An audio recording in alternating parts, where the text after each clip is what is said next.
bienvenidas y bienvenidos al Ateneo de Málaga, una asociación sin ánimo de lucro que intentamos fomentar y trabajar por la cultura y la sociedad civil de Málaga, ¿no? Al fin y al cabo. Esta tarde estamos encantadísimos porque tenemos con nosotros a la Asociación de Autores de Iluminación y estamos encantados de colaborar con ellos, porque la labor que están realizando para poner en valor esta profesión, todas estas profesiones en torno a la iluminación y los técnicos de iluminación, pues nos parece muy importante. Es una profesión, unas profesiones que son fundamentales para las artes escénicas. Como decía, como le escuché decir a Ana Bonadei en una conferencia que impartió hace mes y medio, más o menos, en un centro educativo de Málaga, la obra de teatro será maravillosa, estará muy bien dirigida, pero como yo no le ponga luz, hijo mío, aquí no se ve nada. Así más o menos lo dijiste. Y yo dije, es cierto, yo que soy de fotografía, pues claro, ahí la importancia de la luz es también fundamental para nosotros los fotógrafos y fotógrafas. Entonces dije, ostras, claro que sí, lleva toda la razón del mundo. Si apagamos la luz, no hay nada. Todo puede ser maravilloso y lo que cuenten también, pero si no está iluminada y sobre todo bien iluminada, no va a aparecer, no va a tener importancia, va a ser otra cosa. Así que es una labor importantísima. Y bueno, van a presentar este maravilloso libro, La melodía del arte escénico, que es un placer en Málaga que lo presentéis aquí en el Ateneo de Málaga. Así que yo nada más, no me enrollo más, lo que voy a darle la palabra a Antonio Arrabal, que es el director técnico del Teatro Cánova y vocal de la asociación aquí en Málaga, y bueno, va a ser un poco hoy el director de escena porque va a llevar esta maravillosa mesa redonda. Así que aquí tienes tu mesa, tu micrófono. Muchas gracias, Victoria. Adelante. Agradeceros la bienvenida que nos habéis ofrecido para que podamos traer este libro para nosotros tan maravilloso e ilusionante, que si tenéis la oportunidad de leer, pues ya lo veréis con vuestros propios ojos y con luz. Es importante. Es verdad que lo decía Victoria, el tema de la luz en la vida en general es vital, ¿no? Hablando de lo de que no, como decía Ada en esta charla que nos dio tan estupenda en la Escuela de San Telmo, que es importante que la luz esté para que los espectadores puedan ver, pero hay una frase que me ha hecho mucha gracia de nuestro compañero Juan Gómez Cornejo, que le decía, creo que era Miguel Narro, le decía que sube la luz que no escucho al actor. Entonces, ahí más claro no se puede tener. Y bueno, agradeceros desde la vocalía de Málaga a Zael Ferrer, que se ha quedado aquí con el tema bajo, con la proyección y en mi nombre, pues que hayáis venido y bueno, paso un poco a presentaros lo que es este libro y a los compañeros que nos acompañan, que han sido partícipes de que pueda estar el libro ahí. El libro La luz, melodía de arte escénico, el diseño de iluminación en la puesta en escena. Ya pues comentaremos un poco de dónde viene todo el nombre y por qué se decidió. El libro, pues nos vamos a encontrar en el libro una presentación que viene por parte del alma mater de todo este proyecto, que es Miguel Ángel Camacho, que está aquí a mi izquierda. Después tenemos unos artículos de unas pequeñas introducciones del arte de la luz bajo el proceso industrial, que lo hizo Enrique Jiménez Domínguez, de Comunicaciones de Flujo Audiovisuales, y la evolución de la tecnología en robotizados para el espectáculo, que lo hizo Nacho Hacha, director ejecutivo de SS. Y el libro consta, digamos, yo lo he visto que viene como justificado en unos módulos, donde tenemos, hablando de la luz artificial, la luz en la escenificación, diferentes iluminaciones para diferentes formas de expresión y videoescena. Todo esto, digamos, serían las cuatro estructuras donde cada articulista, en este caso cada colaborador y autor de estos artículos, han ido desarrollando su parte. Paso a anunciaros rápidamente del elenco tan idílico que ha tenido la suerte de tener este libro, que Juan Gómez Cornejo, él escribe un artículo que es el método de indagación y el director. Tenemos a Miguel Ángel Camacho, que hace tres artículos en este libro, la mirada del teatro español desde la iluminación, el significado del color y la memoria de la luz, o la memoria de luz. Cayetano Astiaso, que habla del método de Stanley McKelly. Pedro Yagüe, el proceso de creación en el diseño de iluminación. Nicolás Fischel habla de la danza. Ana Bonadei, el encuentro con la luz del LED.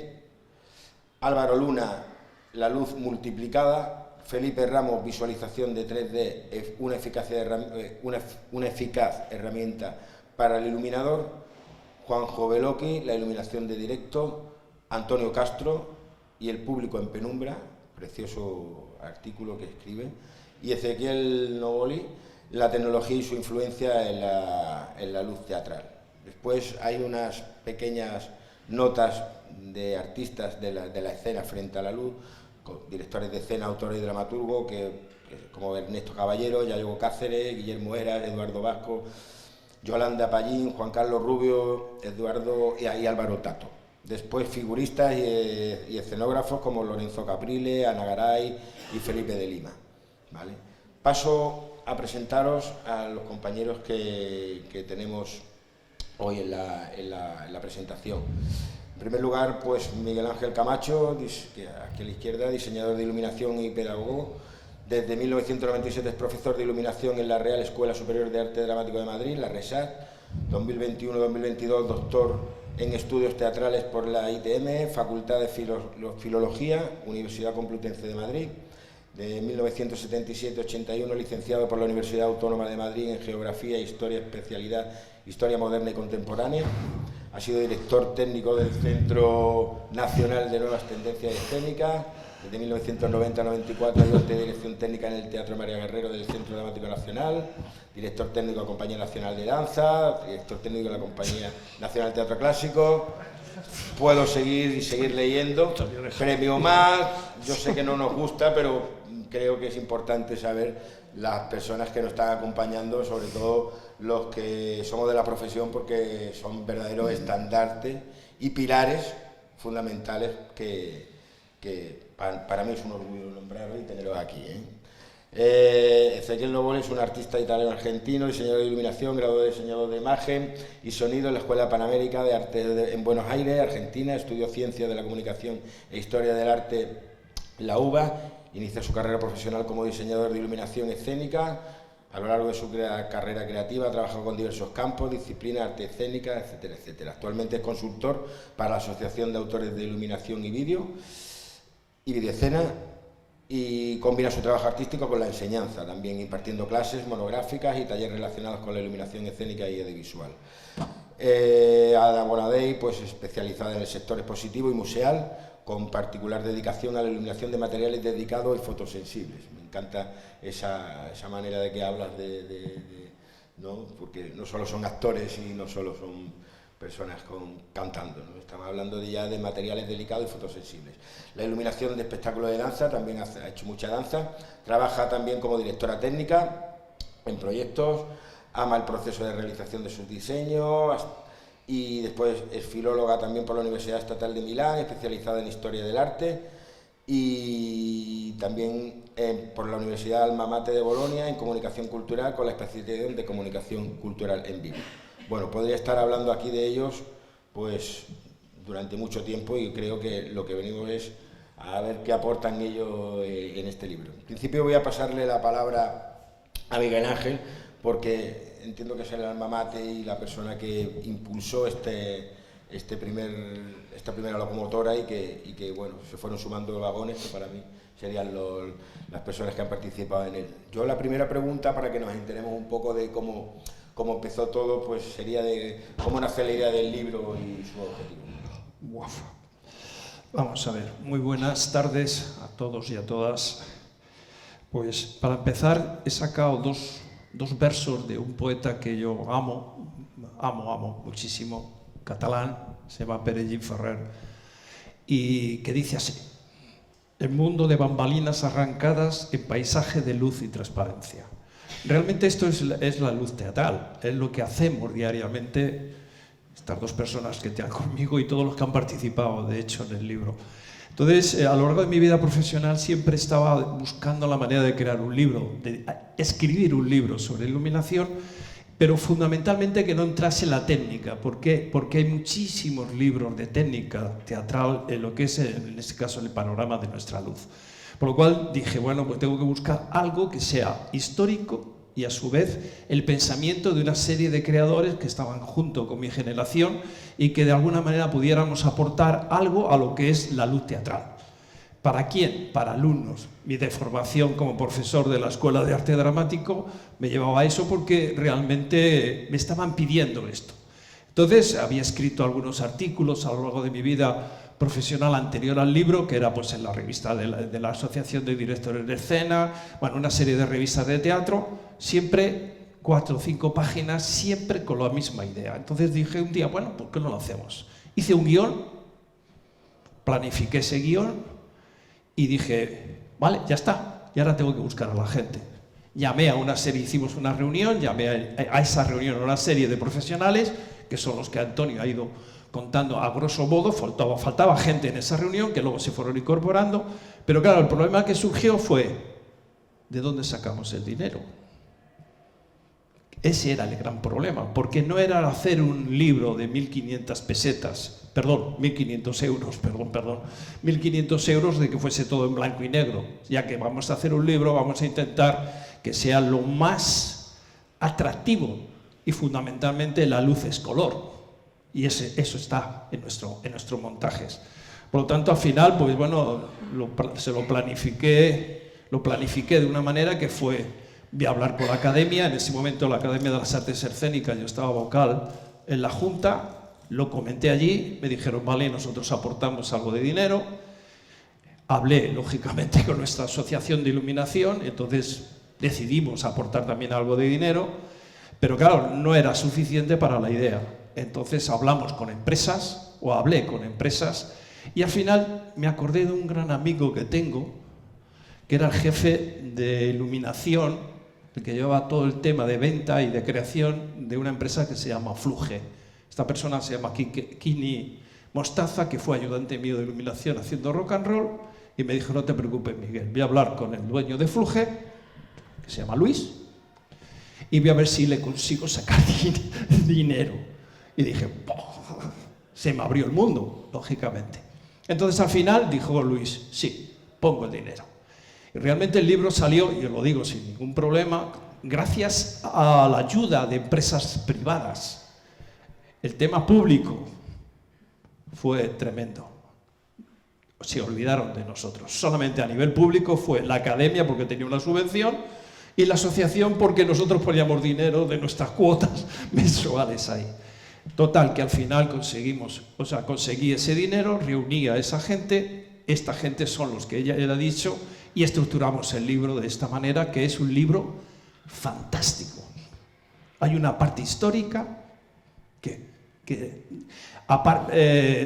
parte aproximadamente del siglo XIV, siglo XV, que Juan Gómez habla de lo que es esa parte de cuando empieza a aparecer el teatro a la italiana en cuanto a arquitectura. Se habla de todo lo que es el coloquio con el director, que es alucinante, porque claro, la luz es el director con el iluminador. Y a partir de ahí, bueno, fui creando todo lo que es la estructura. Yo escribí esos 3 artículos que comentaba Antonio, y luego pues dije, ¿qué me falta?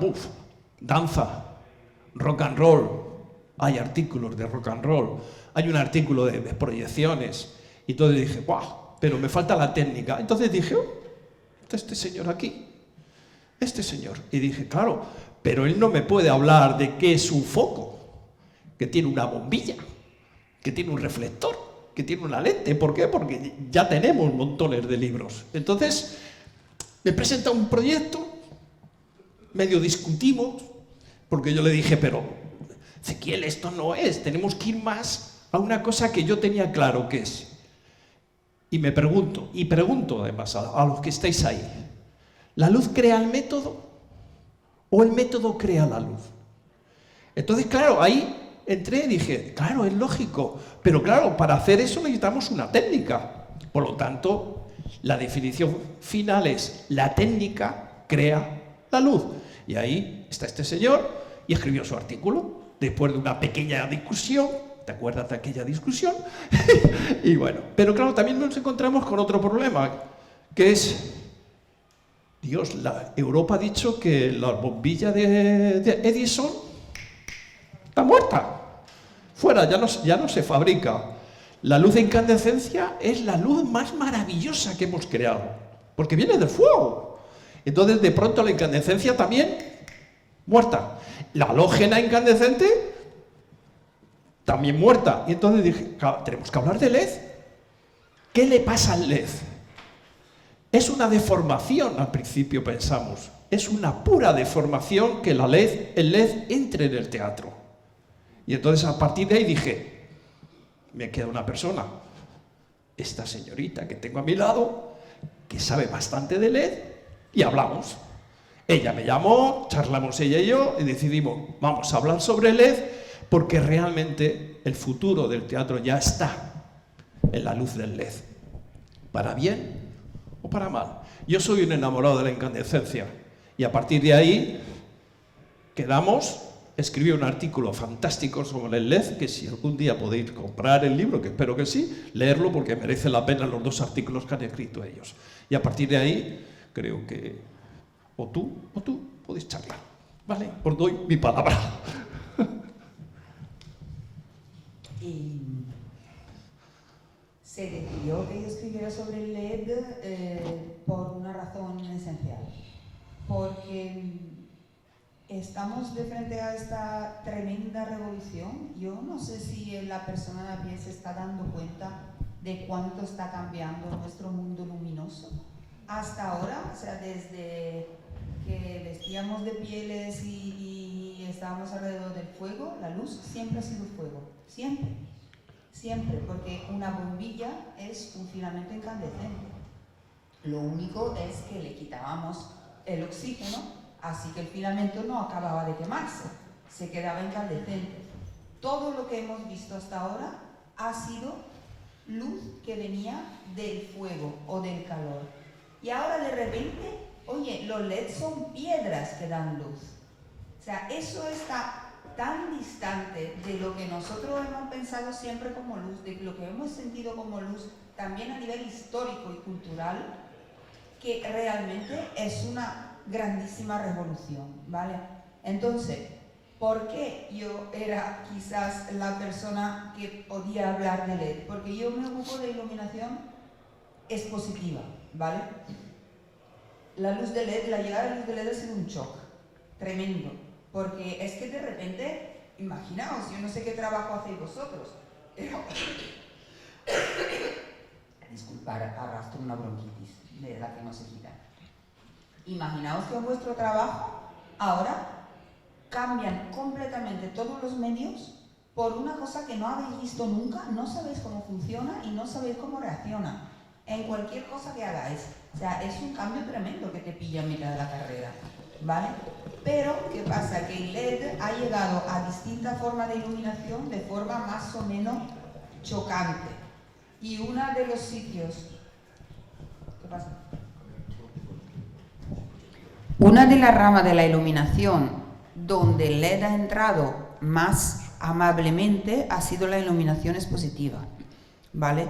En la iluminación expositiva tenemos problemas como tenemos que cuantificar muy bien los luxes, los infrarrojos, los ultravioletas, y el LED da muchísimas ventajas. Produce menos calor, con lo cual tenemos menos problemas de disipación, produce menos ultravioleta, tamaño más pequeño, se consume menos. La instalación de un museo se ha reducido a una 20ª parte desde que ha entrado la luz de LED. Con lo cual, como yo trabajaba en iluminación expositiva, ya estaba mascando un poco más eso. Pero la iluminación del LED en otros sectores ha tenido vida y sigue teniendo vida más o menos difícil. Ha entrado bien en tele, por ejemplo, ha entrado bien en vídeo, en cine, porque esencialmente es una iluminación, entre comillas, electrónica, ¿vale? Y claro, tú tienes una iluminación electrónica que dialoga con una cámara electrónica. Entonces no hay salto de código, ¿no? Todos allí, el espectador nunca ve el actor. Realmente hay un señor en un set iluminado por un tipo de luz y una cámara, y eso es lo que vemos nosotros. ¿Dónde está el problemón de aplicar el LED? Donde hay unos espectadores físicos y donde hay pretensión de naturalidad. Allí la luz del LED no nos convence, nos sigue sin convencer, y los más difíciles de convencer son los diseñadores de iluminación teatrales, que todavía están ahí traumatizados, pobrecitos, ¿sabes? ¿Por qué? Porque realmente, o sea, tú en cine, si tienes que hacer una ambientación histórica, utilizas luces históricas. En cine tú puedes poner una fogata, una antorcha, una vela y hasta una explosión, porque no está el público. En teatro estas cosas no puedes hacerlas. Tienes que reproducir con algo que sea seguro, que sea certificado, que sea permitido. Tienes que reproducir pues la luz de Molière, o la luz de Medea, o la luz de... Y allí es donde el LED empieza a cojear. Porque yo ahora mismo no me quiero poner a hablar de que el electrón salta de la banda de valencia a la banda de conductividad porque de repente hay unas piedras que se iluminan. Pero, no sé, creo que es una cosa que podéis experimentar todos vosotros. Una bombilla de LED, la luz camina distinto en el aire, o sea, se mueve distinto, no llega como la luz halógena. Hay muchísimas cosas de la luz de LED que todavía no sabemos de la luz, no de la lámpara o de cómo está construida la lámpara. O sea, de cómo se comporta la luz, de cómo se rebota en los objetos, ¿vale? Un problema que toco un poquito en el libro es que se están empezando a iluminar museos con luz de LED y vemos deformaciones en los cuadros. ¿Por qué? Porque el trabajo con el color es fundamental y ha sido fundamental en toda la historia de la pintura para expresar la perspectiva, ¿vale? Si la luz de LED hace resaltar de otra forma los colores, y de hecho los colores fríos se ven más con luz de LED que los colores cálidos, pues yo tengo una forma que se ven aberradas, ¿sabes? Que yo siempre digo, en la Galería del Prado hay un retrato ecuestre de un caballo que tiene la barriga blanca y la cabeza y el cuarto posterior negro, ¿vale? Desde que el Prado se ha iluminado con luz de LED, la barriga blanca parece embarazado el cuadro, porque es que la barriga blanca de repente sale para fuera del cuadro, mientras que la parte negra del caballo se meten para adentro, porque los pintores trabajaban la perspectiva usando el color. Y si la luz de LED altera la percepción del color, pues ya no estamos viendo el mismo caballo. Entonces, eso es lo que nos pasa en teatro. Tenéis que pensar que quien quiera trabajar con luz, cualquier tipo de luz, yo no me harto de decirlo, tiene que ir a teatro.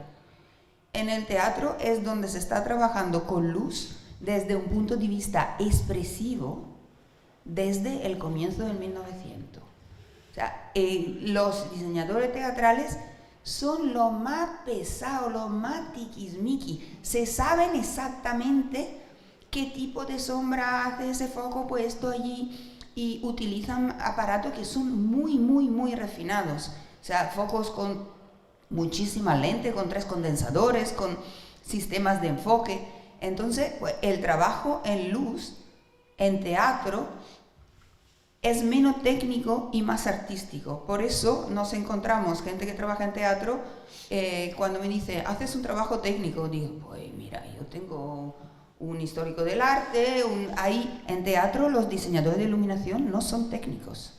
Son históricos del arte, son artistas, son gente que ha estudiado por qué ese azul te hace sentir triste. Y por qué si yo muevo un foco más adelante o más atrás, lo que yo estoy viendo de la expresión de la persona cambia.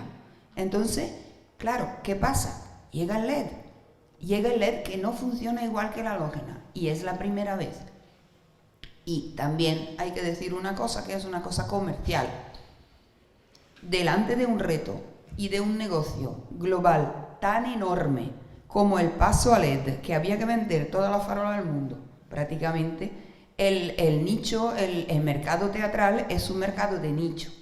O sea, es un mercado pequeño, con lo cual seguramente los grandes productores, ya no te estoy diciendo de focos de teatro, y los grandes productores de componentística para LED, de chip de LED y de electrónica de LED, seguramente han dado prioridad a la revolución que hemos tenido. Imaginaos las posibilidades de negocio de tener que cambiar todas las farolas mundiales prácticamente. Entonces, claro, esta gente ha empezado más tarde. Dice, eso del teatro les dejamos último, o sea, si son unos tiquismiquis que nos matan. Y de hecho, la grandísima resistencia para la aplicación del LED se dan en teatro. ¿Por qué? Porque el teatro está acostumbrado a utilizar la luz no desde el punto de vista técnico.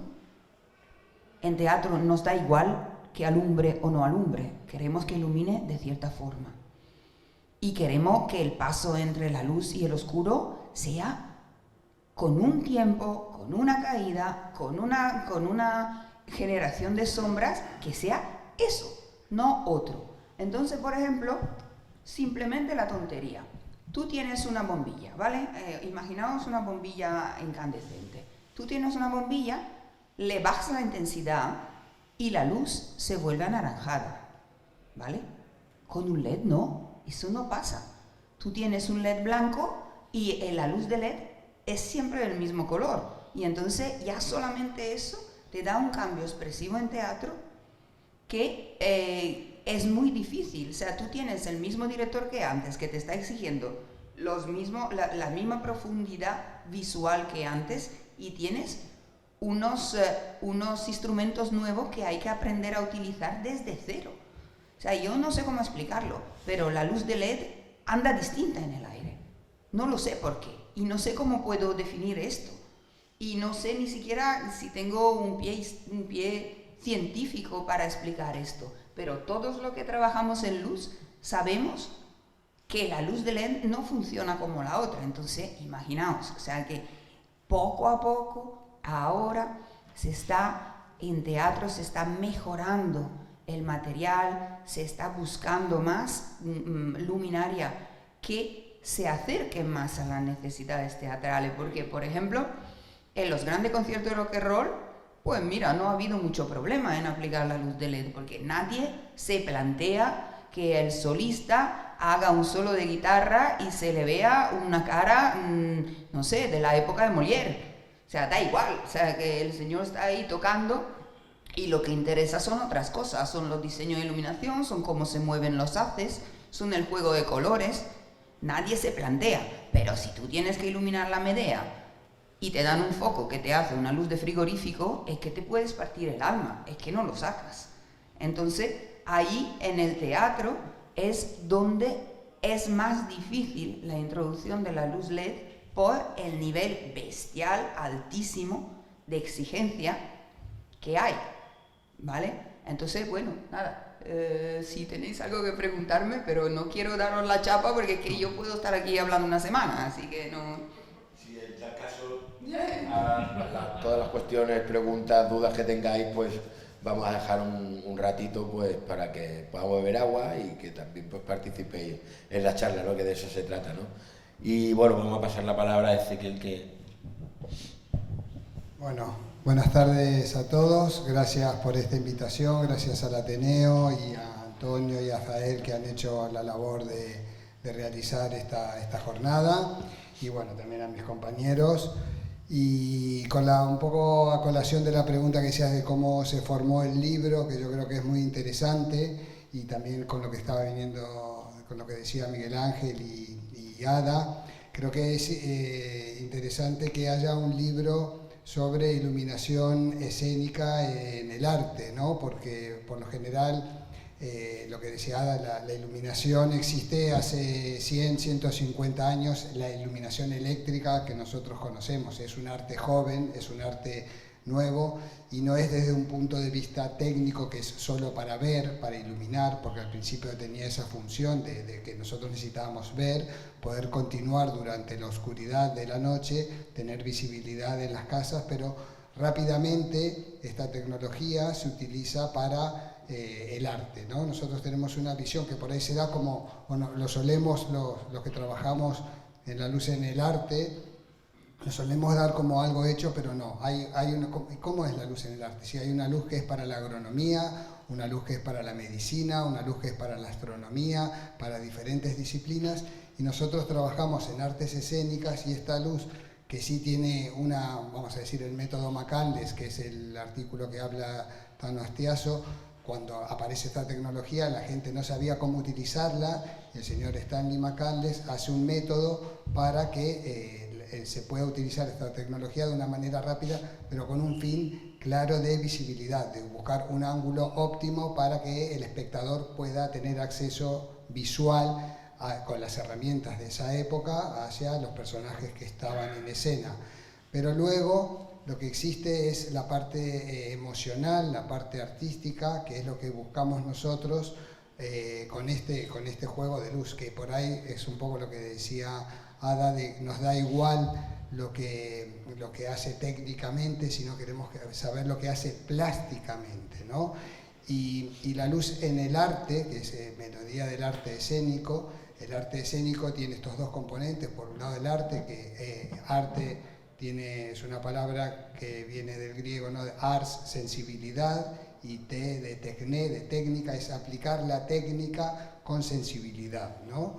Y en escena es un arte que son de las imágenes que están vivas, ¿no? Que están en un escenario, en una esquene, donde no es igual que el arte fotográfico o el arte cinematográfico, que foto es luz y es escribir con luz, es tomar un gráfico de luz, sino es un arte donde está en vivo y en directo, como estamos aquí nosotros, ¿no? Que no podemos, si me equivoco, no puedo rebobinar, corten, vuelvan a grabar.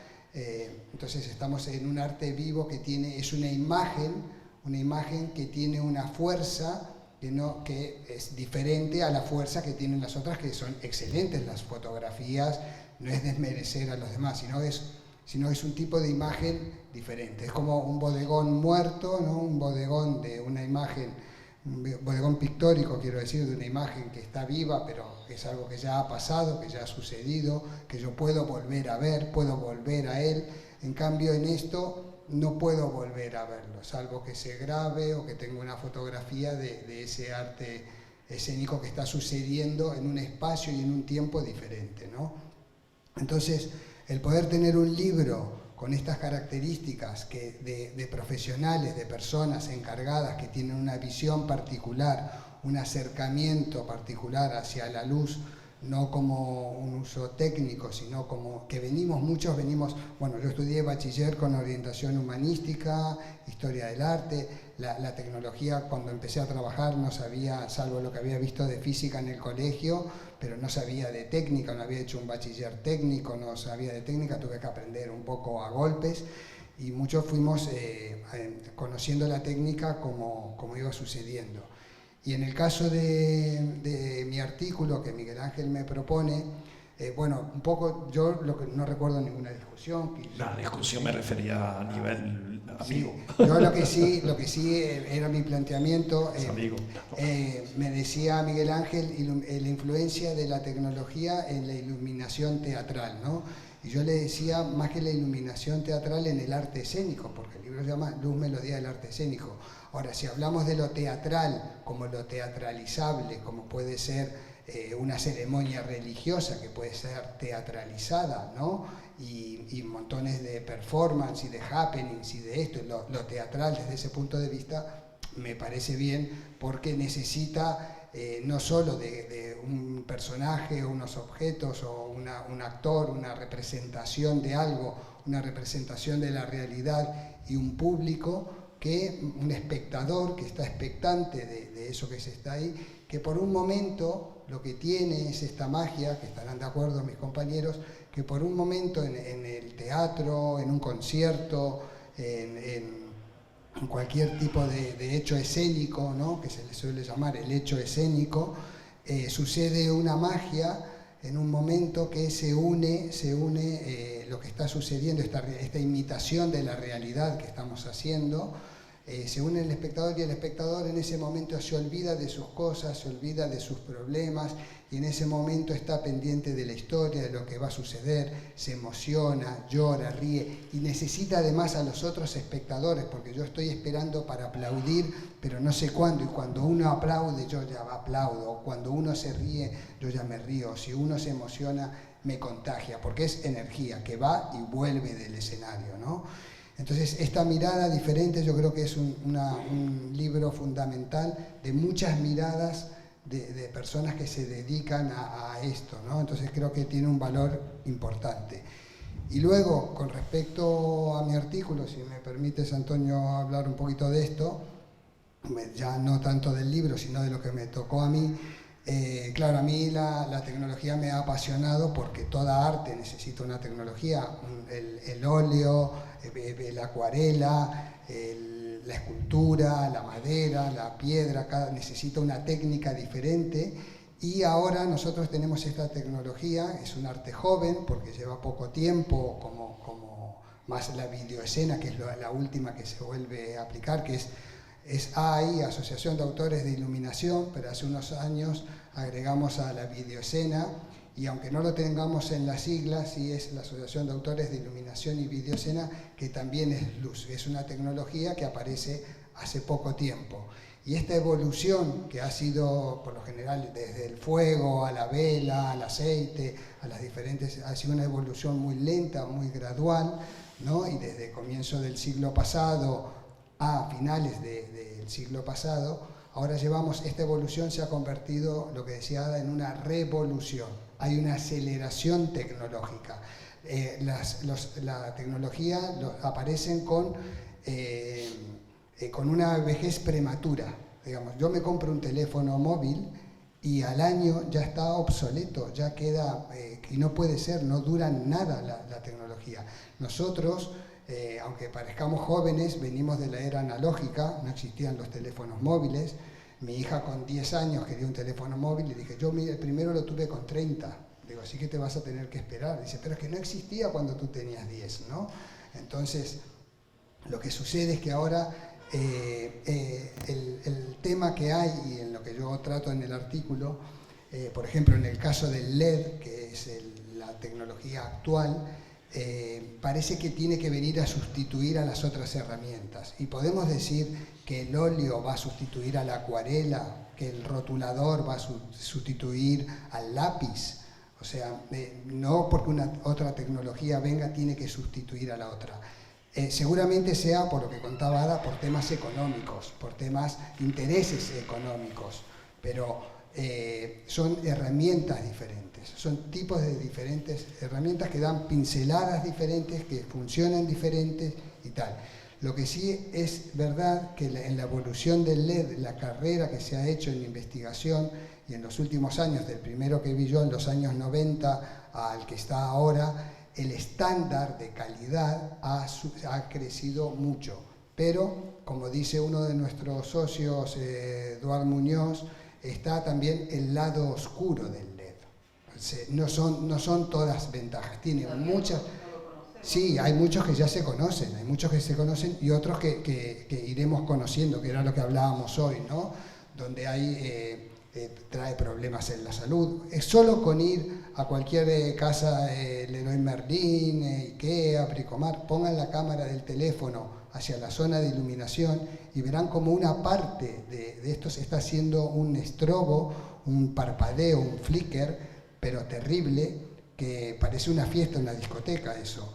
Y eso nuestro ojo no lo ve, pero nuestro cerebro sí. Y eso son migrañas, dolores de cabeza, etc. ¿Por qué? Porque es una tecnología nueva. Es decir, hace poco estuve asistiendo a una charla donde hablaban que el descarrilamiento no existió hasta que no existió el tren, ¿no? El accidente de tráfico no existió hasta que existieron los coches y las carreteras. Entonces, ya veremos cuál es el accidente que produce esta nueva tecnología en nosotros. Toda tecnología tiene ventajas y desventajas, tenemos que conocerlas. Entonces, un poco en lo que me toca a mí es ver cómo influye en nosotros, por ejemplo, lo que hablaba del proceso del color. Nosotros en la época analógica, a la hora de elegir un color, teníamos un foco que tenía una posición, que teníamos que elegir bien qué filtro íbamos a poner, y ese filtro iba a estar ahí todo el tiempo. Y en el caso que decía Ada, que cuando nosotros regulamos una luz halógena o de tungsteno y bajamos la intensidad por un fenómeno de la tecnología, de la técnica, ese filamento se pone más rojo, ¿no? Porque es un filamento de un material físico que eso se llama el red shift, la dirección hacia el rojo, y sabemos que ese filtro azul al 100% da un color y al 20% da otro. Y ese fallo de la tecnología, o ese fenómeno de cómo funciona, no es un fallo, es cómo funciona ese equipo tecnológico, lo utilizamos como recurso. Cuando queremos un azul más rojizo, lo dejamos a menos intensidad, y cuando queremos al otro es más fuerte. Y esto se llama, esta forma de trabajar el color es de manera sustractiva. Quitamos de todas las ondas blancas, filtramos la roja, la verde, las demás, y solamente dejamos pasar la azul, ¿no? En el caso del LED, que es luz emitida por diodo, la tecnología es diferente y la técnica para iluminar cambia, porque ya no estoy filtrando, no es sustractiva, estoy emitiendo. Entonces es una luz que va a ser aditiva, ¿no? Donde va a funcionar de una manera diferente. Y luego, entonces nosotros ya desde un aparato de estos modernos de tecnología que podemos tener, dicen las empresas, nos dicen 1 millón de colores, porque matemáticamente, si decimos rojo 00, green 001, verde, ¿no? Y blue, azul 001, ya es un color. 002, 003, matemáticamente se pueden hacer 1 millón de combinaciones. Pero nosotros no podemos percibir 1 millón de colores, percibimos muchos menos, y depende de montones de condicionamientos, bagaje cultural, educación de nuestra vista, si trabajamos en artes visuales o no, si somos un espectador medio, de muchas cuestiones, ¿no? Entonces es cómo utilizamos estas tecnologías y estas técnicas que tenemos que conocer. ¿Y qué suele suceder? Nosotros como artistas, como creadores de imágenes, utilizamos estas herramientas y claro, cuando estamos aprendiendo a usar a ver cómo se comporta, cómo funciona, ya el mercado, porque hay una carrera desmedida por sacar el último producto, el más nuevo, el más moderno, sacaron otro nuevo y no tenemos tiempo para poder probar, experimentar, ver cómo funcionan, y son herramientas. Estas son herramientas que utilizamos. Y estas herramientas, como un cuchillo que nos puede servir para cortar la comida, también nos podemos lastimar y cortar un dedo. Entonces tenemos que aprender a utilizar estas herramientas para no lastimarnos y poder conseguir nuestro objetivo estético de esta manera. Entonces, quizás los tiempos, los procesos de los creadores no son igual que los procesos de los fabricantes, que van mucho más rápido y más veloz porque está una aceleración. Lo mismo sucede con los espectadores. El espectador de hoy no es igual que el espectador de antes. Cuando yo iba a los conciertos en mi época, sacábamos un mechero y hacíamos así, ¿no? Ahora sacamos los teléfonos móviles y ponemos la linterna del teléfono móvil. El espectador ha cambiado. Y ha cambiado no solo, es que está cambiando todo. El proceso no es solamente de un lado, es de todo el lado, es de todas las personas que conformamos esto. Entonces, tenemos que saber que los tiempos también de las personas que asisten a los espectáculos necesitan una inmediatez. Estamos en la era de la inmediatez, de la omnipresencia de la imagen, donde antes, para acceder a unas imágenes, teníamos que ir a un teatro, a un museo, a un concierto. Si queríamos ver un programa, teníamos que estar a las 8 de la noche ahí porque daban Heidi, y si ibas 8:15 ya había terminado, teníamos que estar a esa hora. Y ahora tenemos un menú a la carta, yo puedo elegir las imágenes que ver, cuándo ver, o lo que suelo decir, ¿quiénes llevan una foto de un ser querido en su cartera? ¿Quiénes llevan? Aquí hay unos cuantos. Ahora, esa foto de ese ser querido que llevamos en la cartera, ¿no? tiene un vínculo con esa imagen. No digo ni que sea mejor ni peor, sino que ha cambiado, se ha transformado, ¿no? Y yo venía en el tren, veo la foto en la cartera y me emociono con esa imagen que no puedo agrandar, que no puedo enviar, que no puedo copiar, que no puedo pegar, que no puedo editar ahí mismo, pero tiene una relación conmigo. ¿Quién tiene 100 fotos en su teléfono móvil? 1000 fotos, 3000 fotos. Es un vertedero de imágenes que tenemos, que ni siquiera vemos. Que no digo ni que sea mejor, sino digo que es diferente. Tenemos una relación con la imagen diferente. Y nosotros somos co-creadores de imágenes con nuestros compañeros escenógrafos, vestuaristas, directores de escena, etcétera, que tenemos que conseguir la atención de nuestro espectador. Yo, cuando voy a ver una obra al teatro, voy al cine y sé si me gustó o no la obra, si hice esto, miré la hora o empecé a ver quién me había mandado un mensaje, y este es mi tester para saber cuánto me conecté con esa obra o no. Y nosotros tenemos que luchar contra esto en cierta medida, porque esto es lo que nos hace, nos llama más la atención que el arte vivo. Por suerte, las artes escénicas y vivas tienen un componente de una fuerza que no la tienen las otras artes, o que es diferente a las otras artes o a lo que pueda tener TikTok, pero hay nuevas generaciones de nuevos consumidores de artes escénicas que tenemos que ir incorporando. Se utilizan ya las nuevas tecnologías, se van cada vez más incorporando, ¿no? Había una obra donde la gente podía, se llamaba Intimidad, o bueno, ahora no me acuerdo el nombre, estaba en el Teatro Marquina, donde la gente podía utilizar los teléfonos móviles durante la función, ¿no? Bueno, hasta aquí, si no me engancho y sigo. Pero luego les sigo contando más. Le paso la palabra a Antonio. Bueno, pues súper interesante siempre lo que nos van a contar ellos.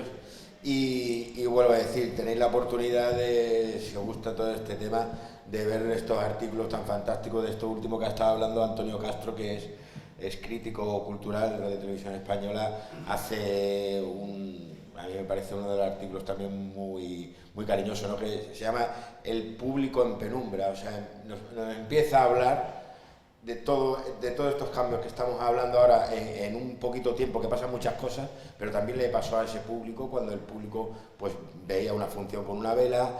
Fue para ellos ver la manera distinta cuando empezaron a verlo con una luz con gas. De esa luz con gas pues pasaba a la incandescencia, de esa incandescencia, o sea, todo el mundo lleva un proceso. ¿Qué pasa? Que después esta información o esta instrumentación que utilizamos, que ha ido evolucionando en el teatro, también se ha ido aplicando fuera. Entonces ese público también pues va adaptándose en sus hogares, pues todos hemos tenido una vela, hemos tenido una bombilla y ahora tenemos todos LED. Entonces es muy interesante toda esta parte. Y bueno, y a nivel de Miguel Ángel también hace alguna referencia a todo esto, y sobre todo como histórico que es, pues... ahora os cuento un cuento. Sí, ahora os voy a contar. Aparte de todo esto, bueno, que hemos hablado, hay diferentes procesos en este libro que hablan de todos estos departamentos, o sea que conforme vayáis viendo las posibilidades que tenéis del libro, os va a ir demandando y va a ir un compañero despertando, ¿no? Yo creo que es muy completo toda la información que hay en ese libro. Entonces, una de las cosas que quería preguntarle a Miguel Ángel es ¿qué tiempo tardó desde que surgió la idea hasta la publicación, ¿no? ¿Qué proceso tuviste? ¿Qué tiempos tenías? Porque claro, todo este tipo de proyectos necesita una meta, porque se nos puede ir y los proyectos muchas veces terminan por ese tiempo en caerse. Entonces, que nos contaras un poquito desde que surgió la idea hasta su publicación. Vamos a ver, la idea surge, lo que he explicado antes. El tema es que a lo largo de un montón de meses y años he ido publicando una serie de artículos. A mí fundamentalmente yo soy un enamorado, supongo que por defecto profesional, de mi carrera que hice en la Universidad Autónoma de Madrid, que fue Historia Moderna y Contemporánea de este país. Me gusta la historia. Entonces, para mí, realmente un iluminador tiene que saber de historia, porque si no, la historia va junto con la tradición. Si un iluminador no conoce la tradición, va a llegar un momento que va a hacer lo mismo que hacían hace 100 años los antiguos directores, escenógrafos, iluminadores. Por lo cual, para mí, es la historia, y a partir de ahí lo que yo hice fue esto que he contado antes, buscar en la historia qué pasa con la luz. Entonces, todo fue un proceso de buscar y decir, bueno, tengo que hacer un índice, tengo que estructurarlo, a ver cómo lo puedo, de alguna manera, encajar con las ideas que yo quería que una serie de iluminadores que conocemos todos pudieran, de alguna manera, escribir sobre eso, y luego la experiencia que yo ya tenía, que era dar clases con alumnos, sobre todo, fundamentalmente, con alumnos.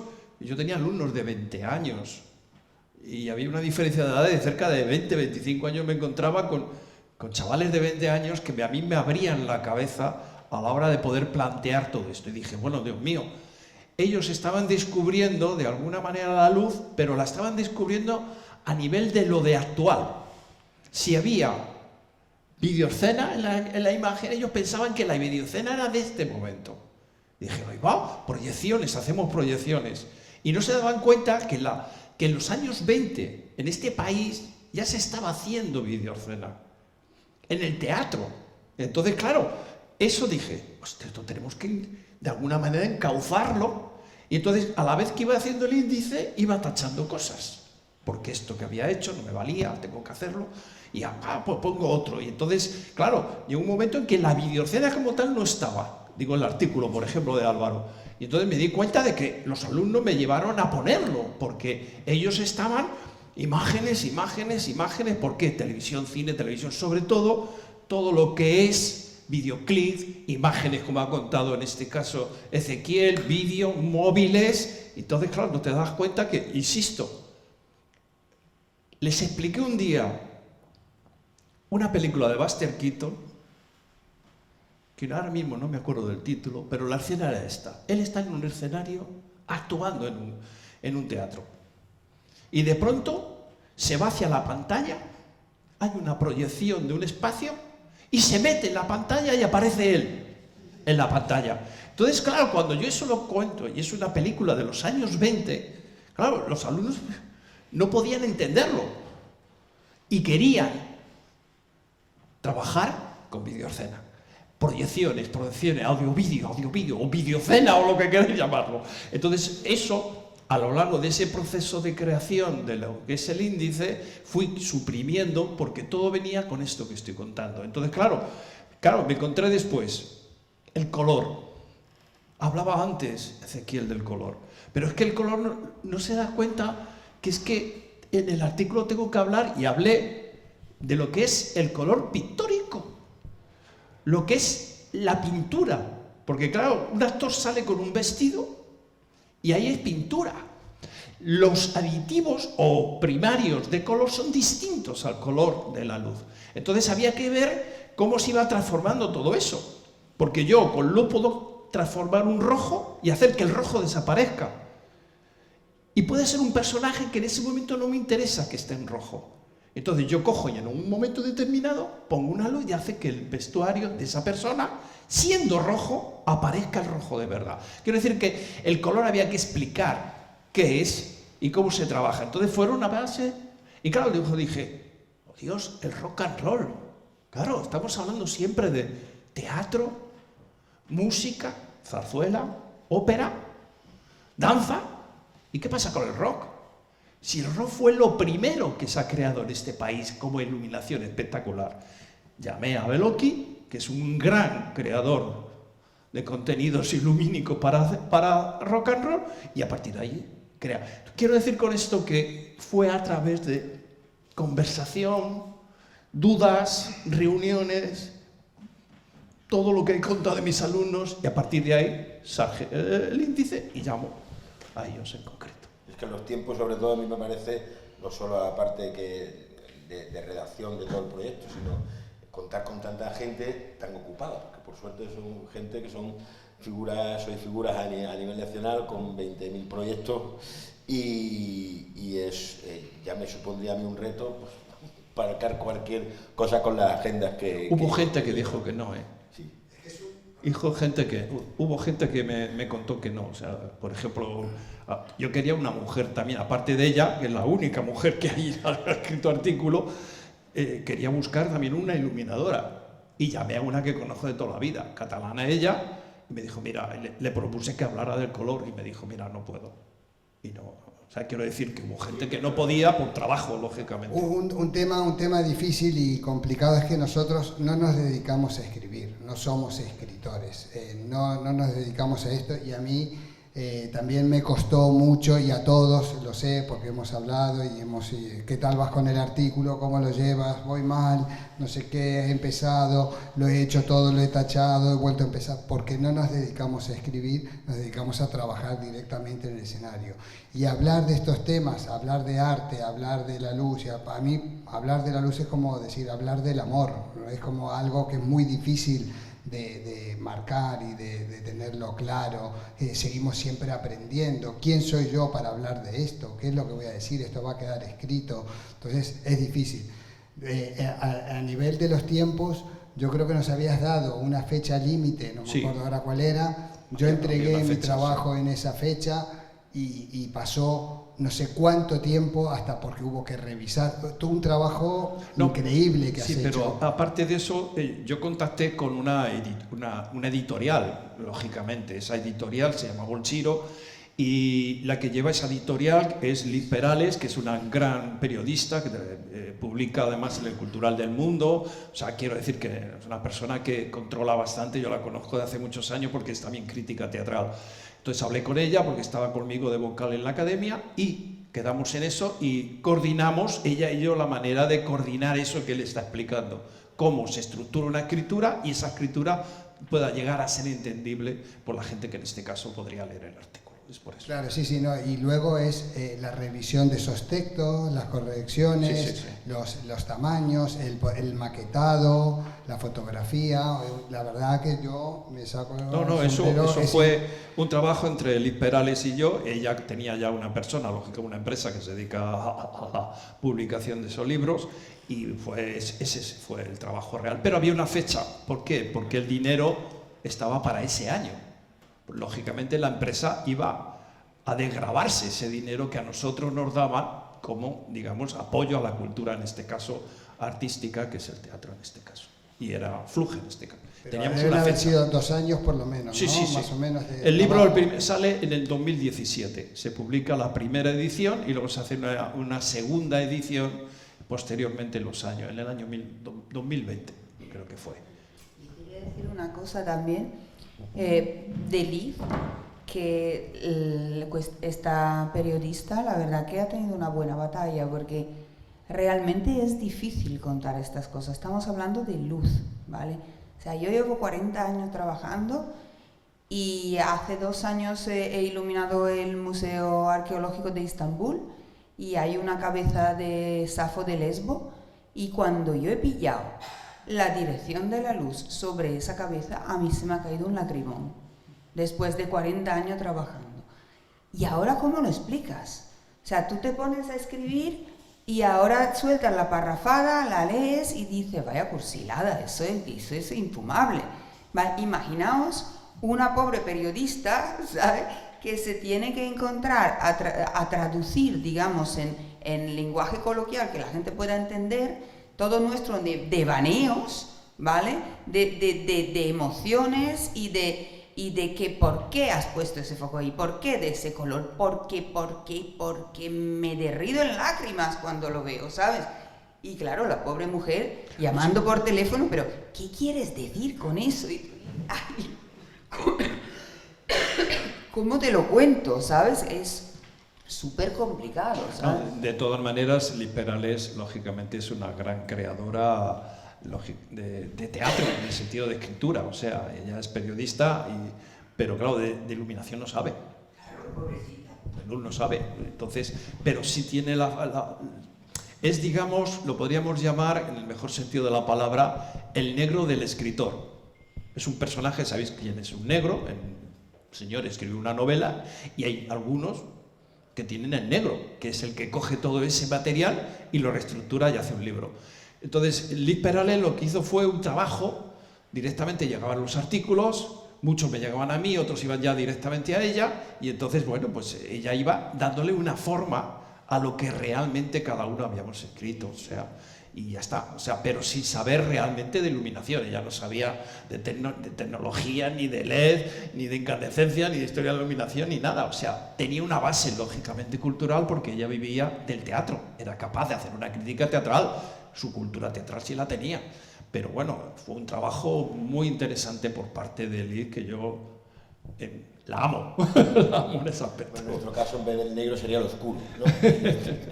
En nuestra jerga.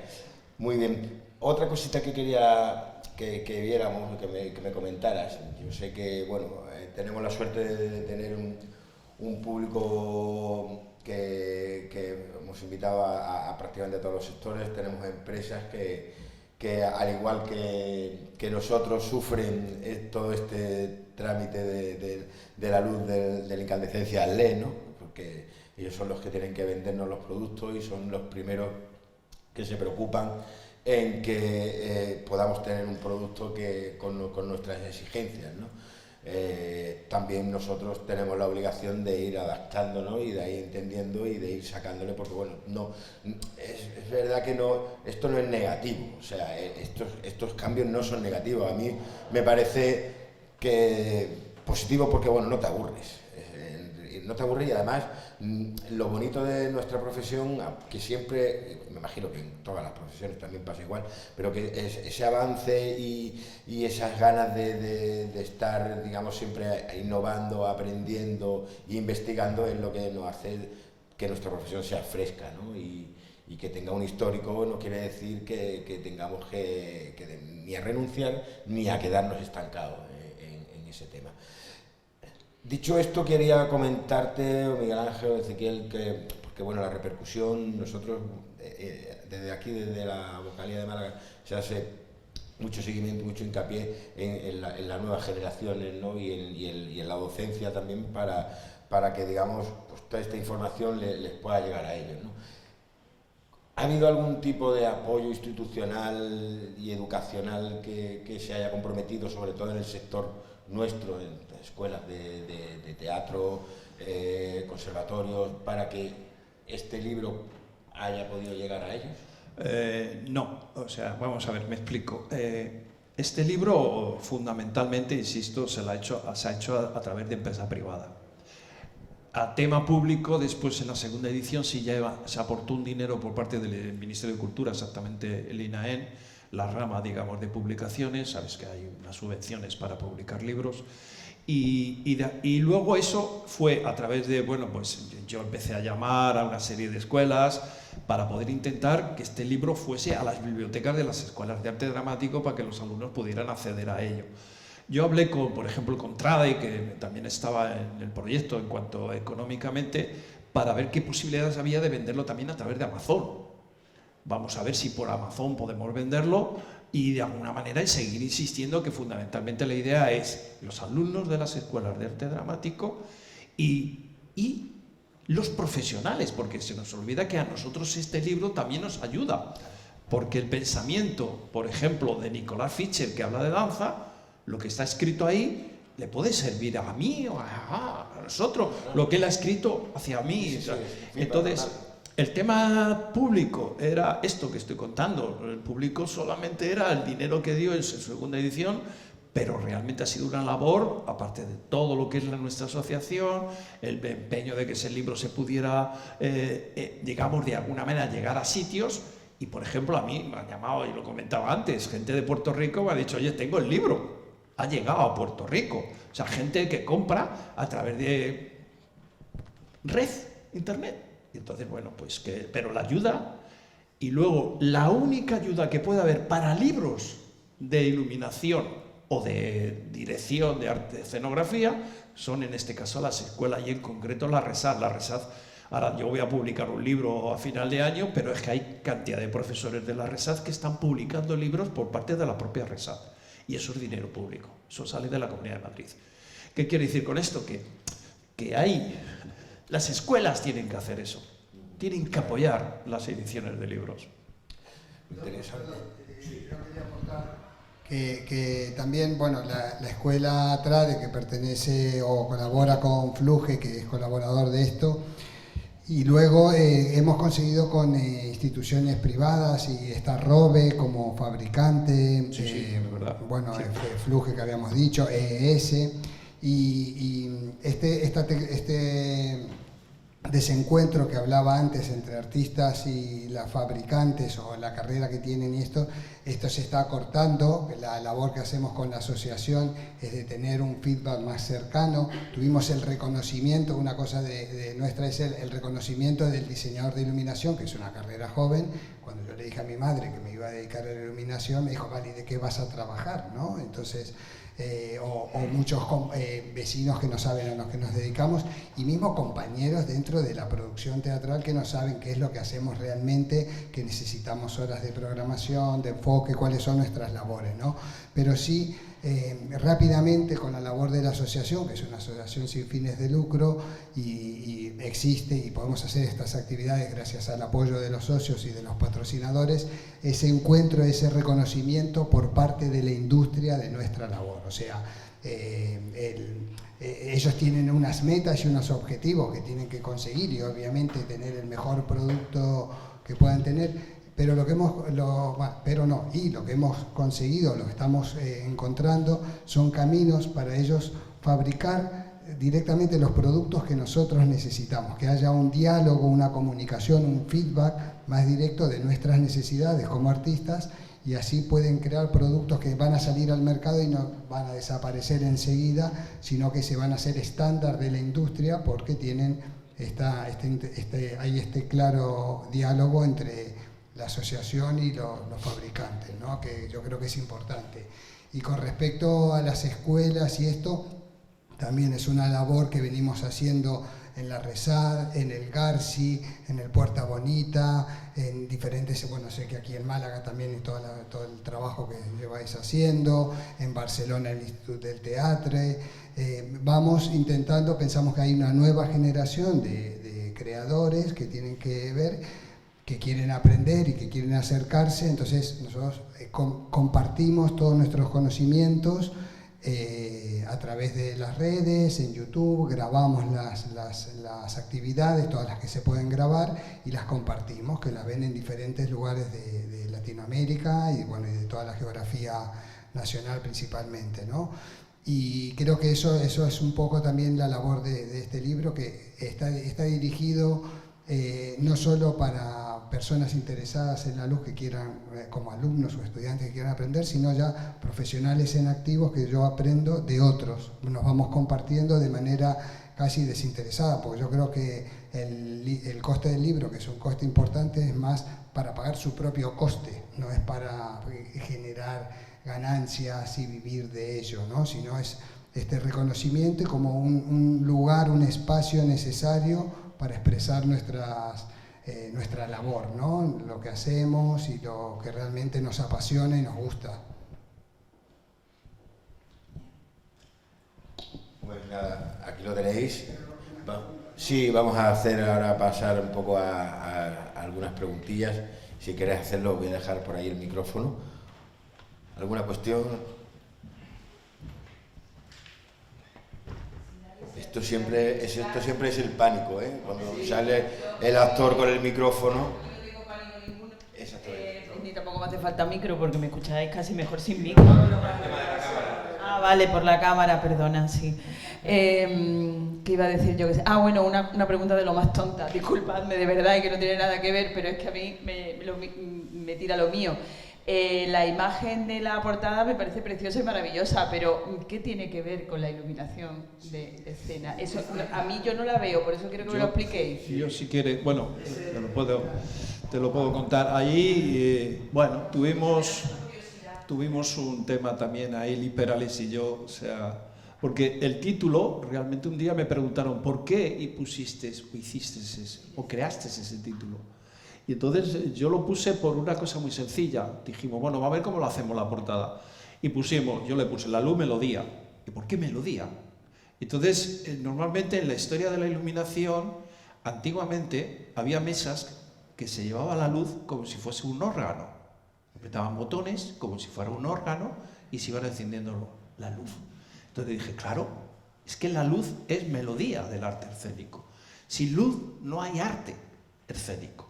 Entonces me dijo, vamos a verla. Le digo, yo quiero una luz, o sea, perdón, una foto que tenga color, que sea luz-color. Y entonces estuvimos, no, yo quiero, porque ella estaba enamorada de Pandur. Ella estaba enamorada del montaje de Pandur, que había hecho la luz, la había hecho Juan Gómez, y yo digo, pero no, yo quiero la luz en color. No, yo quiero la luz de Pandur, blanco y negro, yo quiero. Digo, mira, no vamos a seguir discutiendo ya. Pon, y puso esa foto en blanco y negro, que es un montaje de Pandur. Es un espectáculo. Es un espectáculo. Eso es una de Tomás Pandur, es una obra, es de Juan Gómez Cornejo, que es Premio Nacional de las Artes, y Pandur trabajaba sin color, y Juan Gómez Cornejo es uno de los maestros de trabajar con los blancos, ¿no? Con solamente sin evitar el color, no caer en el color, que es muy fácil caer en el color o utilizarlo, ¿no? Como decía Luc Lafortune, usar el azul es de cobardes, porque cualquier cosa, pones un azul y queda bien siempre, ¿no? Entonces, esta es una imagen que hay mucho humo y hay una niebla, ¿no? No recuerdo el nombre de la obra, tiene que estar ahí. Sí, y bueno, no recuerdo la obra, pero es Juan Gómez Cornejo, un momento de una escena de la obra de Tomás Pandur. Y si vemos todo el trabajo que ha hecho Juan con Pandur, van a ver la ausencia del color y el manejo de los blancos, las diferentes temperaturas de color, muy interesante, muy bueno, muy potente. Foto de cubierta, Guerra y Paz.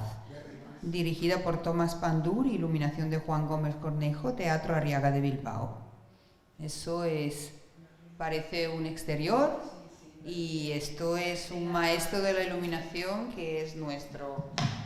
Fue presidente de la...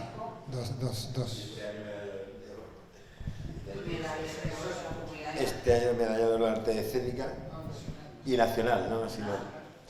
O sea que para nosotros es un orgullo tenerlo, y sobre todo que se empiecen a dar referencias a nuestra profesión, ¿no? y reconocimiento. Este libro, sobre todo, cuando estaba diciendo, somos muy autodidactas, entonces para nosotros es muy importante de que a nosotros nos ha costado mucho trabajo el recopilar esa información, son muchos kilómetros, muchos bolos para tener esa información. Entonces, claro, el tener este libro y con tanta información y esa bibliografía que no he comentado, que está justo detrás, porque todo lo que va comentando cada articulista está documentado, está sacado de horas de lectura, de todo el estudio de Miguel Ángel. Eso aparece después al final del libro, que es para seguir investigando. Vamos a seguir por aquí a ver si hay alguna pregunta más. Hola, yo quería preguntar, yo he visto el uso de la iluminación para hacer efectos, como igual que habéis dicho antes, para cambiar vestidos de color, ¿no? Y cosas así. También yo lo he visto con el uso de maquillajes que pintan al actor con un maquillaje de un determinado color, y con el uso de la luz ese maquillaje no se ve y hasta el cambio de la luz que hace que aparezca, ¿no? Quería preguntar si en estos efectos también ha influido el cambio del LED. A cambiar al LED de la luz normal, si influye y lo estropea de alguna manera. Claro, tú eres del LED, habla. Bueno, ¿este funciona? Sí. De hecho, uno de los problemas gordos del LED, que todavía no está solucionado, está bastante lejos de solucionarse, es el LED y el color, ¿vale? La reproducción del color con el LED y sobre todo la luz blanca del LED. O sea, que todos vosotros conocéis la bombilla, llamémosla bombilla, de LED en luz fría, que ha sido la primer tipo de LED a producirse, el blanco. Bueno, ahí ha habido una carrera tremenda para llegar a la luz blanca, porque los LED realmente antes solamente eran rojos y verdes. Todo el mundo nos acordamos de cuando éramos pequeños, en la televisión ya estaban los puntitos rojos y verdes, y eso era LED. pero es que no había narices de encontrar una forma de sacar luz blanca del LED. Cuando por fin la han conseguido, la luz blanca era tan fea, ¿sabes? ¿Qué pasa? Que era muy fría, ¿sabes? Que en plan frigorífico. Entonces, se lleva 10 años de encarnizada búsqueda para encontrar un color blanco de LED que sea agradable, que sea, que nos recuerde un poco el fuego, que nos recuerde un poco la luz a que hemos estado acostumbrados. Y eso es un tema, no os quiero aburrir, pero es un tema realmente de diagrama de frecuencias de color dentro de la luz de LED. La luz de LED suele tener un pico en los azules, ¿vale? Que es lo que nos cambia completamente toda la percepción y que es lo que, aunque se estén produciendo ya luz de LED cálida, en realidad es el truco del almendruco, porque la luz LED sigue teniendo el pico en los azules, con lo cual tú nos estás engañando, o sea, estás intentando acercarte a una luz anaranjada, a una luz agradable, a la luz que nos gusta, pero realmente lo que estás es pintando una luz que de su nacimiento, de su característica física, tiene un pico en azules, que nos da un montón de disgustos, por ejemplo en el trabajo del color, porque realmente te puede cambiar completamente todos los colores. Esto es un problemón, y yo me he encontrado con un problema serio en desfiles de moda. Yo estuve trabajando un tiempo en Milán, en las ferias de la moda de Milán. Oye, o sea, el hecho que tú tengas un azul cerúleo, o como diablo le llamen, y le cambies un poquito el viraje de color a verde, o sea, puede ser un drama a nivel de diseño de moda, ¿vale? Pues esa batalla todavía no la hemos ganado. El material mejora, vamos siendo cada vez más capaces de utilizarlo, de engañarlo, porque el material tiene defectos que tenemos que sortear. Pero todavía la guerra de color de la luz blanca con el LED no la hemos ganado todavía. Seguimos teniendo el problema que tú dices. Y una cosita solo, por favor, no comprar lámparas de LED de blancos a vuestras casas. Cuando vayáis a comprar una lámpara de LED para ponerlo en vuestras casas, porque decís que queréis una luz bonita, porque es la moda, porque es la revolución, por favor, mirad la caja. Hay una cosa que lo marca, que pone una K, son grados Kelvin, al lado viene un número. Entonces, si son 6000 grados K Kelvin, no lo compréis, porque es una luz tan horrible que veis las casas, se ven en todos los sitios, sea Málaga, Madrid, Barcelona, París, Roma, todas las casas son de un blanco azulado donde los colores de la casa desaparecen. Por favor, 2300, 2400, 3000 grados Kelvin, cálido, más o menos. Podemos intentar con eso engañar a nuestro ojo, que está acostumbrado al color cálido. Y atención, eso no es moco de pavo, ¿eh? Por Porque favor. él está hablando de una calidad estética y yo, vamos... Estoy hablando de las casas. Aquí os confieso que yo he reventado la bombilla de mi vecino de enfrente. Porque que yo no podía más, ¿sabes? Que yo apagaba la luz por dormir. Además, ¿qué pasa? Que como los LED consumen menos, o venga la más luz. O sea, que yo tenía el porche de mi vecino de enfrente que me parecía de estar en un estadio. Si un día cogí el tirachina de mi niño y nos liamos ahí hasta que le dimos la bombilla. Y ya le regalaré una bombilla cálida. Pero, atención, lo de la luz fría está revelándose una cosa súper peligrosa. ¿Por qué? Sí. ¿Qué está pasando? Te contaba. Lo de la luz fría, cuando dicen daylight, ¿vale? 5000, 6000 Kelvin, quiere reproducir la luz del sol. Pues reproducir la luz del sol no es ninguna buena idea para un organismo viviente. Porque un organismo viviente necesita un ritmo circadiano en que en una parte esté luz y una parte esté oscuro. Y están saliendo unas cosas. Ayer leía un artículo que el uso de luz día, de noche, En algunos países de América Latina lo que hace es que cambia el ciclo reproductivo de los mosquitos portadores de dengue, con lo cual en sitios donde se usa luz LED de calidad, luz día, de noche, resulta que está subiendo el dengue. Porque, sí, como siempre se ha hecho con la gallina ponedora, que no sé si vosotros estáis al tanto. Con la gallina ponedora se le engaña, en vez de poner 12 días de luz y 12 días de oscuridad, se le pone 8 y 8 y así consigues que en un día pongan 2 huevos, ¿vale? Esto nos está pasando a nosotros. Nuestro cuerpo necesita oscuridad. Necesita que de noche utilicemos una luz que no sea de la misma calidad del día. Porque si no, lo que son nuestro cerebro, los ojos, la ovulación de las mujeres se pueden ver afectada. Y esto son todas cosas que están saliendo ahora. ¿Vale? Entonces, cuidado con la luz día. Hay una foto de un barrio de Madrid espeluznante. O sea, una farola de luz fría, porque antes eran la más barata y la más comunes, una farola de luz fría con un árbol al lado. Una rama pasa delante de la farola y la rama está muerta.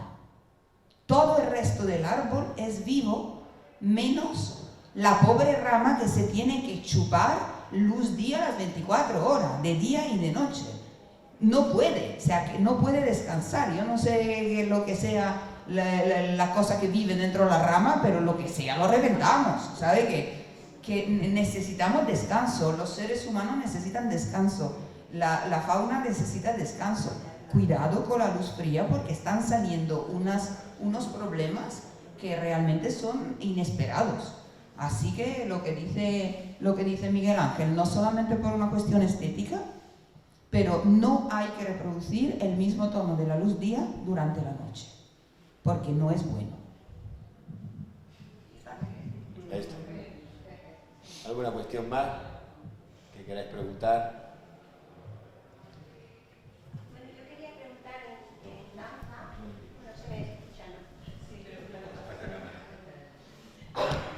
Vale, para los espectáculos cualquier espectáculo, pero vamos, mayormente por el tema de la iluminación en teatro y en exteriores, por ejemplo, como el Generalife, ¿no? Que tiene toda una arboleda alrededor, en fin, todo, y los espectáculos tiene que ser a partir de las 10:30 de la noche, por ser tal. Entonces, sí hay una diferenciación entre lo que es el teatro cerrado a un teatro abierto, claro, al aire libre. Sí. Por ejemplo, sabes, en verano normalmente, si lo sabes, por todo el país hay cantidad de festivales. Festival de Cáceres, Festival de Almagro, Festival de Mérida. Entonces se hacen al aire libre, lógicamente. Entonces no hay diferencia. Lo que haces es llevar la idea o el diseño o lo que se ha creado ya con esa obra de teatro, lo colocas al aire libre, apagas el resto y pones los focos que son los mismos que tienes o que has hecho en un teatro cerrado. Lo que pasa que, claro, hay una contaminación lumínica importante en las ciudades que por mucho que quieras apagar alrededor, que apagas alrededor del teatro al aire libre, hay una contaminación externa que es la propia ciudad. Pero realmente los efectos que consigues son muy similares, por decirte iguales, que lo que se consigue interiormente. Es el diseño de un espacio cerrado que lo llevas a un espacio abierto, lo que pasa que ya entraríamos ángulos de incidencia con respecto al personaje. Si yo tengo un contra de una manera, lo tengo en el teatro con una angulación determinada y ahí lo tengo. Pero realmente lo que ve el espectador, la imagen que ve, sería la misma que podrías ver en en un teatro cerrado. Siempre y cuando mantengas eso, cuidado, Si luego quieres iluminar el espectáculo, porque, por ejemplo, en Mérida, vamos a Mérida, tenemos un espacio, una arquitectura tan alucinante que dices, bueno, pues empieza a meter luz a las columnas, entonces ya es distinto a lo que has hecho en teatro, lógicamente. Pasaría lo mismo por ejemplo, en Cáceres, Olmedo. Olmedo tiene una muralla maravillosa y coges y iluminas la muralla. Y no tiene nada que ver con la obra hecha en un teatro cerrado, pero utilizas el espacio para iluminarlo. Igual que en Granada, cuando se hace el Festival de Música en Granada. Seguro, porque he estado allí. A la hora, por ejemplo, de grabar un vídeo en un teatro, ¿la iluminación debe de ser diferente? O que... Te lo puede contar él, pero es horrible. Él te lo La explica. la luz, en verdad, es invisible. La luz es invisible. O una parte de ella, por lo menos. Toda. No, nosotros podemos ver la fuente de luz, podemos ver el efecto que hacen los objetos, pero el rayo que viene de ahí hasta aquí no lo vemos, ¿no? Por ejemplo, la luz del sol, nosotros vemos el sol, pero no vemos los rayos que vienen desde el sol hasta nosotros. Entonces, cuando es visible es porque rebota en un objeto.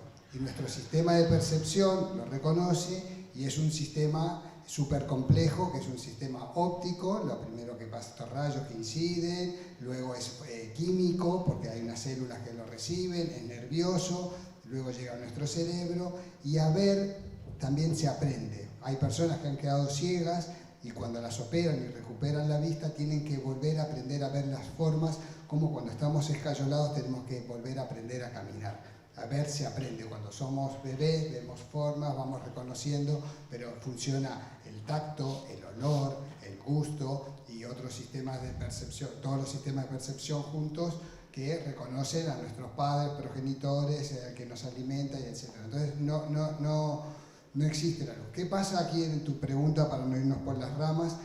Quiero decir, nosotros tenemos un sistema de percepción que es diferente el mío, que el de ella, que el de él, que el tuyo, son todos diferentes, y en la cámara imita este sistema de percepción ópticamente, hay un sensor, bueno, ha ido evolucionando, antes era una película, ahora es un sensor que es fotosensible, sensible a la luz, fotosluz, y tiene unos umbrales de percepción diferentes al que tiene nuestro ojo. Nuestro ojo se adapta rápidamente a los cambios de luz, a las diferencias de temperatura, de color, etc. Pero una cámara, dependiendo del sensor, la cámara, la óptica, la distancia, etc., va a ser diferente. Entonces, cuando utilizamos una luz para el ojo, cuando trabajamos para el ojo solamente y vienen a grabar ese espectáculo, muchas veces, por ejemplo, Teatro Real, vamos a ir a un lugar de este tipo, tienen una sesión para cámaras y una sesión para el ojo, dependiendo el tipo de ópera o de trabajo, cómo se haya trabajado la luz y esto, porque el umbral de la cámara no lo llega a captar o no tiene esa misma sensación. Entonces tiene que estar el diseñador de iluminación haciendo dos programaciones. En mi caso, que yo además de trabajar en artes escénicas en vivo, he hecho danza, he hecho teatro, conciertos, etc., también trabajo en el mundo audiovisual, en televisión, y trabajamos en televisión en vivo y en directo, donde hay espectadores en vivo y hay espectadores en su casa, y tenemos que hacer un equilibrio para que se vea tanto bien en directo como también por la televisión, que a veces la escena que estamos viendo ahí no es la más bonita, pero yo hago a veces un balance. Aquí tenemos 120 personas de público, en casa puede haber 5.000, 1 millón, 5 millones, dependiendo del día, ¿no? Entonces hacemos un equilibrio para que se vea tanto en esto. Mismo ahora, los conciertos y muchas obras teatrales también, que empiezan a aplicar estas nuevas tecnologías, lo que hacen es que tienen cámaras en vivo y en directo y se proyectan en los costados de los escenarios para que lo pueda ver el resto del público. Entonces también tiene que haber un balance, tienen que equilibrar y configurar las cámaras que tienen sus umbrales de cantidad de luz, de diafragma, y una cámara fotográfica, para que se vea tanto bien en vivo y en directo y se pueda en circuito cerrado tener ahí. Entonces es un trabajo delicado, bueno, pero cuando se ensaya, se practica, se puede hacer, es fácil. Bueno, es un arma de doble filo, hay que tener cuidado, es como una herramienta, es una herramienta más, que nos puede salir bien o nos puede salir mal. Yo, por ejemplo, odio hacer luz, yo siempre digo que hago luz para ojos. Yo no hago luz para máquina. Es que me desespera. Una cámara es tan tonta, ¿sabe? Que la cantidad de matices que ve un ojo humano y la cantidad de expresividad que te consiente cuando tienes que traducirlo a cámara es como hacer luces para tontos. Pero bueno, aquí tenemos el televisivo que seguramente tendrá lo suyo. Ahora, de todas formas, las cámaras hoy en día tienen, pues eso, la novedad y las aplicaciones. Pero ahora se hace la luz para el teléfono móvil también, porque muchos, dependiendo del tipo de disciplina y esto, en teatro no, en ópera no va la gente grabando, pero en muchos conciertos de que va muchísima gente, en festivales, quizás graban los fans, luego se lo envían al artista, lo suben a las redes y los fans están más preocupados por la luz, cómo quedó en el teléfono, de que cómo quedaron en vivo y en directo.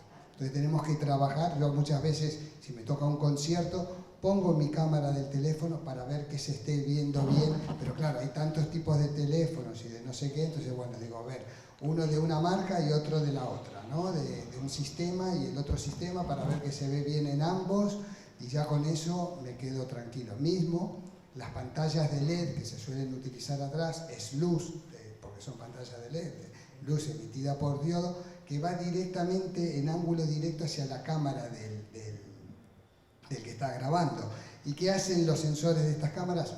Se cierran, entonces se ven las caras oscuras. Y teníamos luz en eso, que nuestro ojo lo estaba viendo, pero en la cámara del teléfono, como hay una luz incidente directo hacia la cámara, él se obtura, baja y al personaje lo pone más oscuro. Entonces digo, es que lo has grabado mal, o hay que hacer un equilibrio de bajar el nivel de atrás, subir el nivel de nuestros personajes, nuestros artistas, para que se les vea bien también por aquí.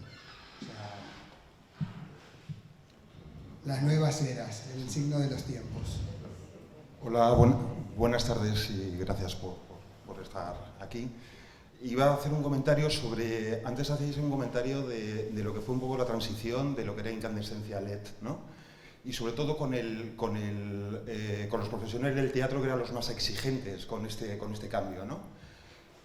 Los fabricantes, los grandes fabricantes cuando empezaron a hacer proyectores de LED, jugaban cuando se atenuaba la luz del LED, que tendiese a rojo para que los profesionales del teatro tuviesen esa buena sensación de que, aunque ya no era incandescencia, pero que se forzaba LED electrónicamente, se le forzaba para que cuando se dimerizaba, cuando se bajase su intensidad, tendiese ese LED a rojo y que los grandes profesionales del teatro dijesen, bueno, me empieza a convencer, ¿no?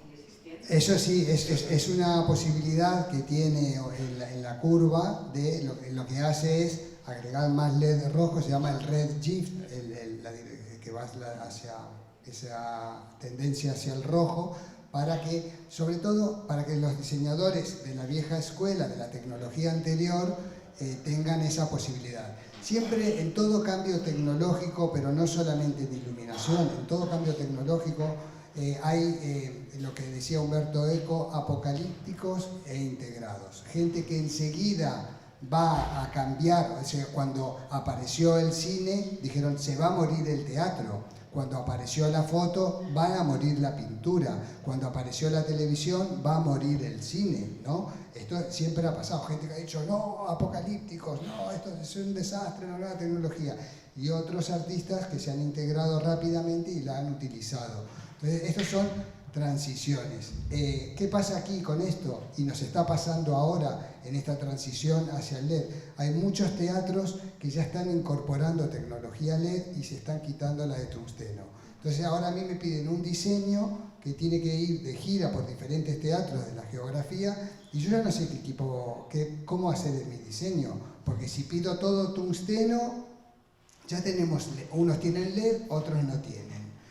Si pido mitad y mitad, entonces es para hacer en esta transición, en este cambio de una tecnología a la otra, porque como comentaba Miguel Ángel, la Europa manda a que el tungsteno desaparezca, tiene que erradicarse. Por ejemplo, a partir de este año, las televisiones públicas que utilicen tungsteno pagarán multa.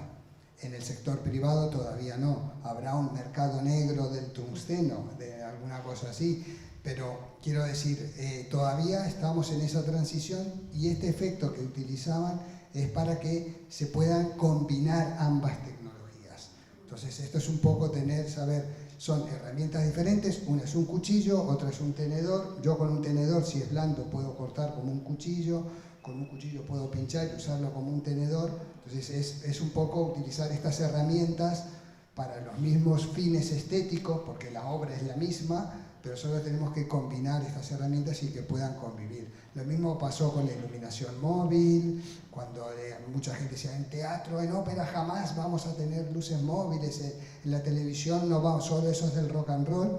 Todas las televisiones, los teatros, las óperas suelen tener ya iluminación móvil, y lo mismo fue con el LED, decían que era para rock. Quería comentar una cosa sobre el LED rojo. Eso es verdad, como he dicho antes, los iluminadores de teatro son muy tiquismiqui. Entonces varias casas han decidido, y vosotros, varias casas han decidido incorporar un chip de LED rojo dentro del foco para que se calentara la luz cuando se bajaba. Esto es un ejemplo. Otro ejemplo, por ejemplo, con los LED, un problema que yo tengo es el ámbar. O sea, no se sabe por qué, pero el LED no consigue unos colores ámbar, una mezcla de LED no consigue unos colores ámbar bastante rico, o como se conseguían antes con los filtros de color. Si tienes suerte, consigues un color ámbar naranja 1. O sea, no 20 gradaciones como había antes. Entonces, claro, todas las casas constructoras están intentando ahí, como si fueran cocineros, cada uno con su receta más o menos secreta, ¿vale? De meter, hay quien mete 7 LED de 7 colores, hay quien mete un doble lima, hay quien mete un verde más, ¿sabes? Hay distintas recetas porque todavía hay cosas que el LED no puede hacer.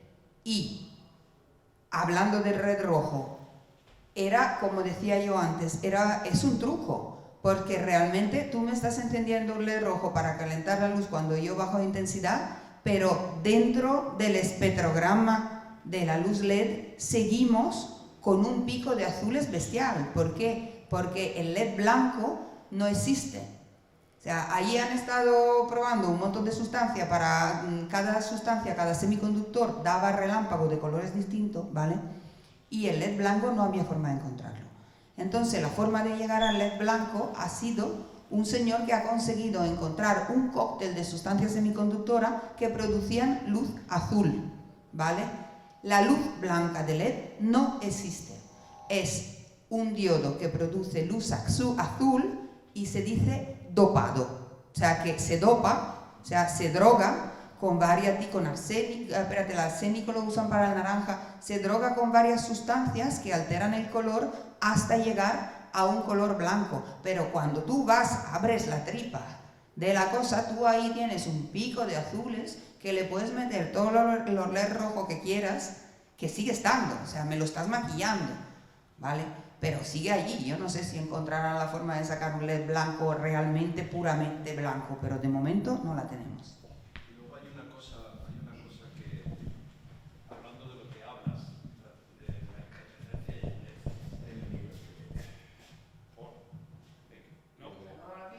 y el LED. No, sí, ¿me oyes? Sí, perfectamente. El tema es, por ejemplo, yo he hecho un trabajo hace 2 semanas, un mes, estrené la Compañía Nacional de Teatro Clásico. Hicimos un Calderón. La Compañía Nacional de Teatro Clásico está quitando ya aproximadamente, llevará como unos 60% de focos incandescentes, los están quitando. Están haciendo una serie de compras, todo con vistas al LED. Por ejemplo, toda la luz frontal de recortes son de la marca ETC. Tienen móviles de Robe, tienen móviles de Martin. ¿Y qué está pasando? Están metiendo también, por supuesto, Fresnel de LED, una marca de SIDE, que es fantástico, que más vale que lo tiren. Y al margen de eso, ¿qué pasa ahí? Por ejemplo, este diseño sale aproximadamente un 80%, era totalmente luz de LED. Yo para sacar el color tengo una aplicación en mi móvil, que es simplemente una aplicación donde tengo la marca Lee, la marca Rosco, que son gelatinas, y ahí vienen los tantos % de rojo, verde y azul, que son la luz de color aditiva.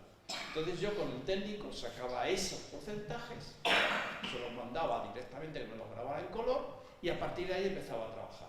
Pero claro, todo eso ya está grabado, se estrena, tal.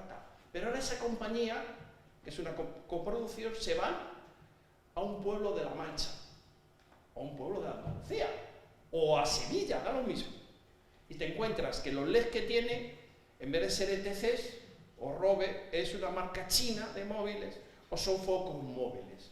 Entonces, ¿qué pasa? Que toda esa grabación que se ha hecho a base de horas, buscando un 3% arriba, un 2% más abajo, para que tu ojo saque el color que quieres para esa función, no vale. Y montas por la mañana y actúas por la tarde.